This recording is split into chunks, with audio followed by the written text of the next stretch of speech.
کیا جنات مرنے کے بعد دفن ہوتے ہیں؟ کیا ان کے لیے بھی قبرستان ہے یا ان کے لیے کوئی اور حکم ہے؟ رضوان صاحب نے جہلم سے پوچھا ہے۔ میں سوچ رہا ہوں کسی ایک جن بن کو لے آؤں یہاں اس چینل میں، تاکہ جنات کے مسائل پھر وہ بتایا کرے۔ تو کسی بھی جن سے میری اگر ملاقات ہو گئی تو میں اس کو بھی کیمرے کے سامنے لے آؤں گا، تو دیکھیں وہ کیا جواب دیتا ہے۔ اب تک کی رپورٹ جو میرے پاس نالج ہے جنات کے بارے میں وہ یہ ہے کہ ظاہر ہے مرتے تو ہیں، پیدا بھی ہوتے ہیں، مرتے بھی ہیں۔ تو جب مرتے ہیں تو ان کی لاشوں کو کہاں ٹھکانے لگایا جاتا ہے یہ اللہ ہی جانے اور جنات ہی جانے۔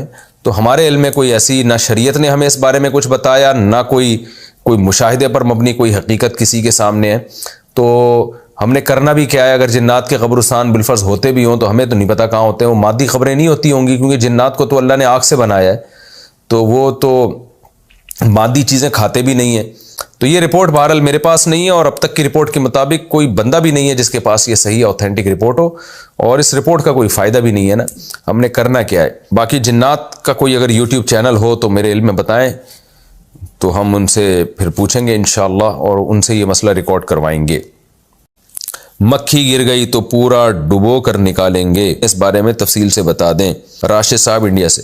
جی صحیح حدیث ہے، نبی صلی اللہ علیہ وسلم نے فرمایا کسی کے کھانے میں اگر مکھی گر جائے تو اسے مکمل ڈبو کے باہر نکال دے، کیونکہ اس کے ایک پر میں بیماری ہے تو دوسرے پر میں شفا ہے۔ تو یہ جائز ہے، اگر گر جائے تو اس کو ڈبو کے باہر نکال کے پھینک سکتے ہیں۔ اب اس میں پھر علماء نے بحث کی ہے کہ جسمانی شفا ہے یا مادی شفا ہے، یعنی روحانی شفا ہے یا مادی شفا ہے۔ بعض نے کہا اس سے تکبر ختم کرنے کے لیے کہا گیا، یہ واللہ عالم، یہ تو قیامت کے دن ہی پتہ چلے گا۔ تو خلاصہ بہرحال حدیث کا یہی ہے کہ اس عمل میں کوئی حرج نہیں ہے، لیکن یہ چیزیں ایسی نہیں ہے کہ ان پر عمل کرنا واجب ہو۔ حدیث میں اباحت ہے، اباحت یعنی امر اباحت کے لیے کہ یہ جائز ہے، یعنی کھانا اس سے ناپاک نہیں ہوگا، کیونکہ اس کا امکان تھا نا کہ مکھی گر گئی تو پتہ نہیں کھانا ناپاک تو نہیں ہو گیا، تو اس سے ناپاک نہیں ہوتا، بلکہ آپ اس کو ڈبو کے باہر نکال کے پھینک دیں آپ۔ تو نبی نے جو فرمایا شفا ہے تو شفا ملے گی، اب چاہے وہ مادی ہو چاہے وہ روحانی ہو۔ لیکن اگر کسی کی طبیعت میں بہت زیادہ گراوٹ ہے یا کھانا اتنا تیز گرم ہے کہ مکھی گر کے وہ پگھل گئی اندر، اس کی علائش نکل جاتی ہے، تو پھر یہ عمل ٹھیک نہیں ہے، کیونکہ حدیث میں جس کھانے کا تذکرہ ہے وہ تو نارمل کھانا جو عام طور پر جو نارمل ٹیمپریچر والا ہوتا ہے اس کے بارے میں۔ تو تیز گرم کھولتی ہوئی چائے میں گر جائے، اس بیس پہ کوئی پوری چائے اگر نہ پیے تو اس میں کوئی حرج نہیں ہے۔ تو یہ کوئی واجبی حکم نہیں ہے، یہ ایک جائز حکم ہے جس پر عمل کیا جا سکتا ہے۔ میں ایک سے زائد شادیوں کے موضوع پر کتاب لکھ رہا ہوں، آپ کی جو کتاب ہے ایک سے زائد شادیوں کی ضرورت کیوں؟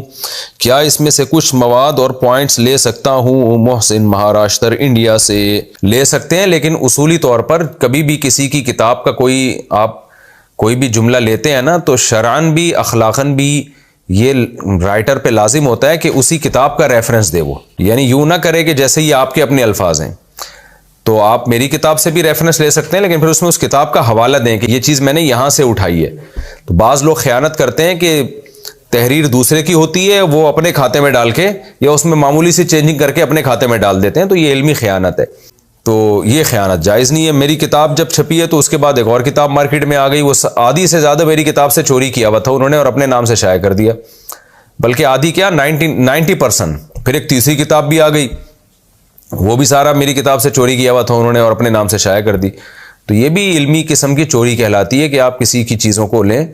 اور کمال کی بات ہے جس نے وہ کاپی ماری نا میری کتاب کی، اگر میں نے اپنی کتاب میں کسی حدیث کی کتاب کا حوالہ دیا تھا اور اس کتاب کا نام لکھنے میں مجھ سے غلطی ہوئی ہے، تو اس چوری کرنے والے کو یہ بھی نہیں پتا کہ بھئی یہ تو کتابت کی غلطی ہے، اس نے وہی غلطی کو اپنی کتاب میں دہرا دی ہے۔ تو یہ سیٹ اپ چل رہا ہے مارکیٹ میں۔